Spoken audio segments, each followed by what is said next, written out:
Alléluia, bienvenue dans cette parole de vie pour aujourd'hui.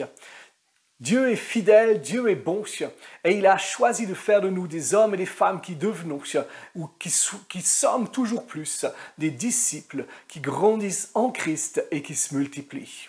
Et une des réalités d'être un disciple qui grandit en Christ et qui se multiplie, c'est de faire les œuvres de Christ, c'est de devenir semblable à Jésus, non seulement dans notre être intérieur, mais également dans nos actions et dans notre manière de faire. Et dans Jean 14, 12, Jésus nous fait cette promesse extraordinaire qu'il dit qu'on est appelé à faire des œuvres plus grandes que ce que lui-même a fait. Waouh! C'est tellement merveilleux, c'est tellement puissant, c'est tellement glorieux. Et le thème que j'aimerais qu'on puisse aborder ensemble, se laisser défier, se laisser encourager dans notre foi, c'est de dire, mais arrête de prier et prends autorité. Ça peut sembler étonnant de dire arrête de prier, parce que on est plutôt souvent à encourager, à dire hey, il faut passer du temps avec Dieu, il faut prier. Mais ce que j'aimerais dire, c'est que souvent, on prie pour des choses alors qu'on est appelé à prendre autorité par rapport à ces choses-là. Dieu nous a donné son autorité. Dieu a fait de nous des fils et des filles du royaume de Dieu. On est co-héritiers avec Christ. Ça veut dire que notre position, c'est d'avoir accès à l'héritage des cieux en Jésus-Christ. Et quand on prie, qu'est-ce qu'on fait? On est littéralement en relation avec Dieu. Et Dieu révèle son cœur. La prière, c'est cette respiration, c'est ce dialogue avec Dieu, où on passe du temps dans son intimité et dans sa présence. Je me souviens, il y a quelques années, c'est là où j'étais tout au début de ma vie de disciple de Jésus, c'est là où j'ai découvert l'autorité que Dieu nous donnait. J'avais environ 18 ans, on était avec quelques-uns de mes amis dans un champ, en train de faire un feu, un pique-nique, etc. Et tout d'un coup, on s'est dit, on va jouer au foot. Et alors qu'on jouait au foot, les nuages se sont amoncelés au-dessus de là où on était. Et la pluie a commencé. Ce qu'on a fait, c'est que ça faisait peu de temps qu'on était arrivé. On s'est mis sous un des arbres pour se mettre à l'abri.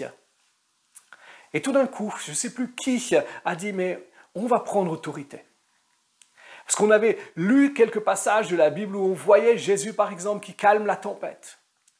Et on s'est dit, ce qu'on va faire, c'est qu'on va prendre autorité pour pouvoir ordonner à ces nuages de disparaître. On va prendre autorité pour déclarer que cette pluie s'arrête. Et c'est ce qu'on a fait. On n'a pas prié. On a simplement ordonné aux nuages de s'en aller et à la pluie de s'arrêter, le temps qu'on puisse passer ensemble en tant qu'amis, disciples de Jésus, pour avoir du fun, pour avoir de la joie ensemble. Et ce qui s'est produit, c'est que à ce moment-là, les nuages se sont enlevés. Et exactement le temps qu'on avait besoin pour être ensemble, la pluie s'est arrêtée. Et il a fait soleil et il a fait beau. Et ce jour-là, j'ai découvert que je pouvais prier, mais que Dieu m'avait donné son autorité.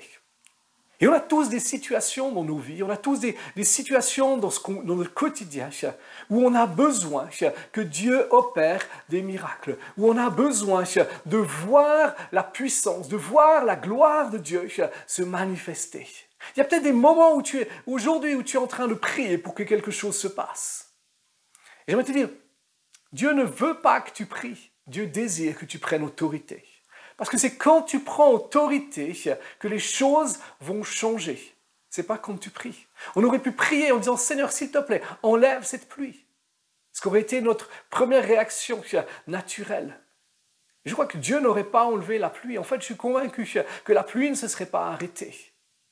Mais c'est parce qu'on a pris autorité dans le nom de Jésus-Christ, qui est le Seigneur de toutes choses, qui a tout pouvoir, que la pluie s'est arrêtée et que les nuages se sont en allés. Dieu ne va jamais faire ce que nous pouvons faire. Dieu ne va pas faire les choses à notre place. Par contre, quand on fait ce que Dieu nous demande de faire, il vient lui-même mettre sa main, il vient lui-même mettre sa puissance, son autorité et son approbation par rapport à ça. Et si vous prenez un moment pour lire les évangiles, pour lire la vie de Christ, le ministère de Jésus pendant particulièrement ces 3 dernières années de sa vie terrestre, vous verrez que Jésus a énormément prié. Il a passé des nuits dans la présence du Père pour prier. Il a passé des matinées ou des tôt le matin, il s'est levé plus tôt que tout le monde pour aller chercher la présence de son Père, pour discuter, pour dialoguer avec lui. Néanmoins, la plupart du temps, quand il a exercé son ministère, il n'a pas prié le Père de faire quelque chose. Il a fait les choses.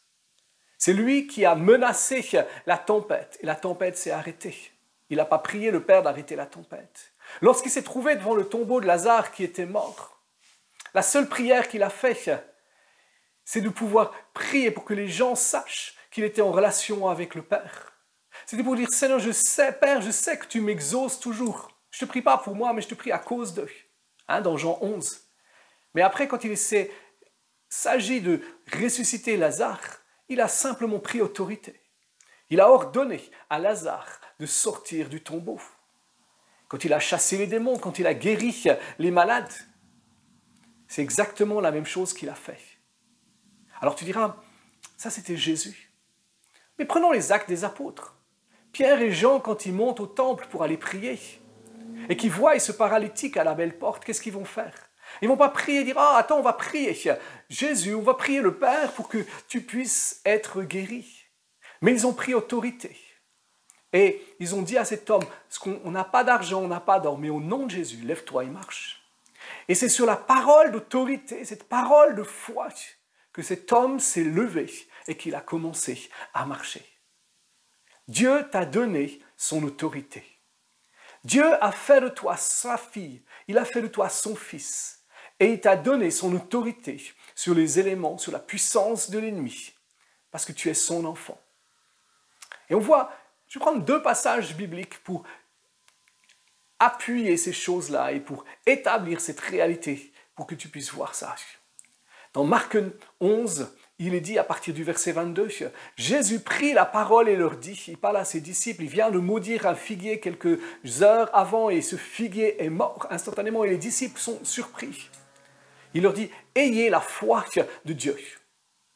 Ayez la foi que Dieu a. En vérité, je vous le dis, si quelqu'un dit à cette montagne, ôte-toi de là et jette-toi dans la mer, s'il ne doute pas en son cœur, mais qu'il croit que ce qu'il a dit arrive, cela lui sera accordé. Waouh! Tellement extraordinaire! Si quelqu'un dit à cette montagne, ôte-toi de là et jette-toi dans la mer. La montagne, c'est le défi qui est devant toi, c'est la circonstance qui est là. C'est là où Dieu a besoin de manifester sa puissance. Et Jésus ne dit pas, si quelqu'un prie le Père que cette montagne soit ôtée, elle sera ôtée. Mais si quelqu'un parle à cette montagne, prendre autorité, c'est parler aux circonstances. Prendre autorité, c'est parler aux choses qui sont là. C'est parler à la maladie, c'est parler à l'infirmité, c'est parler au manque, c'est parler à ce qu'il peut y avoir et ordonner que ça s'aligne sur la parole de Dieu, que ça s'aligne sur ce que Dieu veut, sur ce que Dieu dit. Et si vous lisez le verset suivant de Marc 11, qui semble un petit peu contradictoire, il est dit, c'est pourquoi je vous dis tout ce que vous demandez en priant, croyez que vous l'avez reçu, et cela vous sera accordé. Je disais tout à l'heure, Jésus est un modèle de vie de prière. Quand on prie, on reçoit la révélation de la puissance, de l'autorité, de la volonté de Dieu, afin qu'on puisse exercer son autorité, afin qu'on puisse dire ce que Dieu dit, afin qu'on puisse faire ce que Dieu dit. Et prendre autorité, c'est ça, c'est faire ce que Dieu veut, c'est dire ce que Dieu dit, afin que sa gloire se manifeste et que les circonstances s'alignent.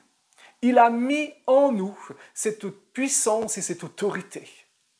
Et Paul le dit très très bien encore dans Éphésiens, et c'est le 2e passage que j'aimerais qu'on prenne. Dans Éphésiens 1, au verset 20 à 23, il est dit que Dieu a ressuscité Jésus d'entre les morts, en le faisant asseoir à sa droite dans les lieux célestes, au-dessus de toute principauté, autorité, puissance, souveraineté, au-dessus de tout nom qui se nomme, non seulement dans le siècle présent, mais dans les siècles à venir.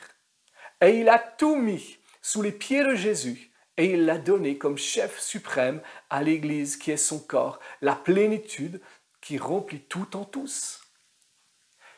Le Père a ressuscité Jésus et il l'a fait asseoir à sa droite, cette position d'autorité. Et il lui a donné toute autorité sur toute la puissance de l'adversaire, sur toute la puissance de l'ennemi, sur toute la création. Jésus a toute cette autorité. Alors tu dis, oui, mais ça c'est Jésus qui a cette autorité. Mais on vient de lire Éphésiens 1, 20 à 23. Mais dans Éphésiens 2, 6, il est dit qu'il nous a ressuscités ensemble. Et il nous a fait asseoir ensemble dans les lieux célestes en Jésus-Christ, afin de révéler sa gloire, afin de révéler sa puissance. Quand on prie, on se positionne avec Christ, dans son intimité. On se positionne dans cet endroit où on est assis avec lui dans les lieux célestes. On se sépare de tout ce qui nous empêche de vivre et d'être dans cette position. Le Saint-Esprit, quand on prie, vient révéler la volonté du Père. Et il la libère dans nos vies, il la libère dans nos cœurs, pour que ensuite nous puissions prendre autorité, qu'ensuite on puisse déclarer ce que Dieu dit.